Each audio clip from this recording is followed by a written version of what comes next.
Hello everyone and welcome to another casual review. This is just another quick bonus episode where I talk about the viewing of Kingdom Hearts Chi back cover. I read it as Kingdom Hearts X back cover, but in parentheses it says Chi, so I think it's pronounced Chi. Anyway, feel free to correct me with any details because I'm sure I'm bound to get at least several of these incorrect. I'm just trying to piece together the lore that is Kingdom Hearts. Kingdom Hearts Chi was initially a browser game. Then they released Kingdom Hearts Chi Unchained, which was a mobile game. Both of these versions are now unplayable, but they did create this Kingdom Hearts Chi back cover as a cinematic in order to give you any kind of information that you will need going forward. Timeline-wise, this takes place in the age of fairy tales, and this kind of depicts the events leading up to the Great Keyblade War. This is like centuries before Birth by Sleep and Kingdom Hearts 1. So as far as I understand, back then, all of the worlds are connected and they're all blessed by this great light known as Kingdom Hearts. There is a powerful guy known as the Master of Masters, and we never get to see what he looks like because he's always wearing one of those Organization 13 black robes. And the Master of Masters has this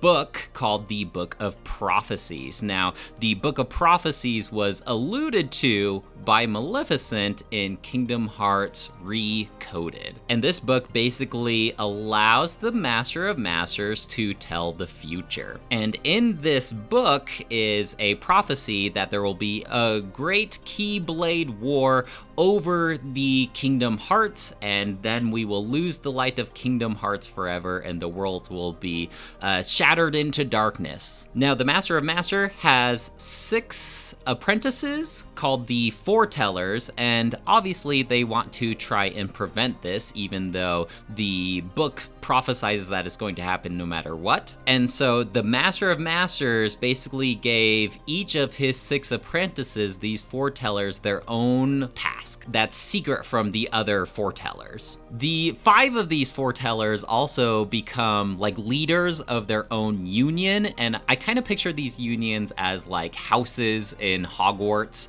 And then the Master just leaves. Now, as far as the Master goes, he's very blasé, he's very casual, he talks way different than the foretellers do. He almost kind of talks like Deadpool, like he just finds the whole thing entertaining no matter what happens. He definitely does not hold himself like how you would think a Master of Masters would, but I imagine that the whole concept of the Master of Masters will not be revealed for a very long time. He is a very mysterious figure, and you can kind of tell that he doesn't really care if Kingdom Hearts gets destroyed or the Keyblade War happens. And the way that he gives these like secret orders to all of his different apprentices kind of leads me to believe that he wanted the Keyblade War to happen, but I'm hoping that all of that will get revealed later. He just kind of disappears off the face of the earth after he gives all these commands. And so the rest of this movie that you watch is basically like these foretellers bickering amongst each other. There's evidence of darkness or some kind of traitor, and so they're kind of like creating these alliances, and they're starting to bicker amongst themselves, which ultimately does lead to the Keyblade War over Kingdom Hearts. And that's pretty much it, unless we go into like major spoiler territory, I think. The only other thing that I wanted to talk about with this particular back cover are these spirit companions called Charithi are introduced by the Master of Master, and I think like each Keyblade wielder has like a Charithi companion. Are these Dream Eaters from Dream Drop Distance? This is the only thing that like kind of doesn't makes sense. I believe that they are Dream Eaters, but why don't they call them Dream Eaters instead of Charithi? But that's basically like how the foretellers assumed that there was a traitor amongst them, somebody who succumbed to darkness, because if a Keyblade wielder succumbs to the darkness, then their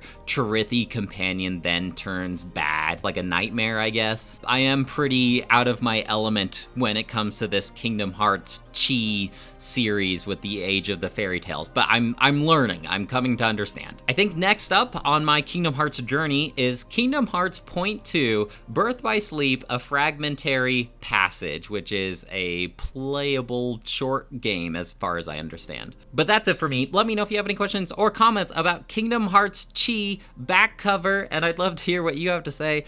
Otherwise, I'll talk to you later. Bye!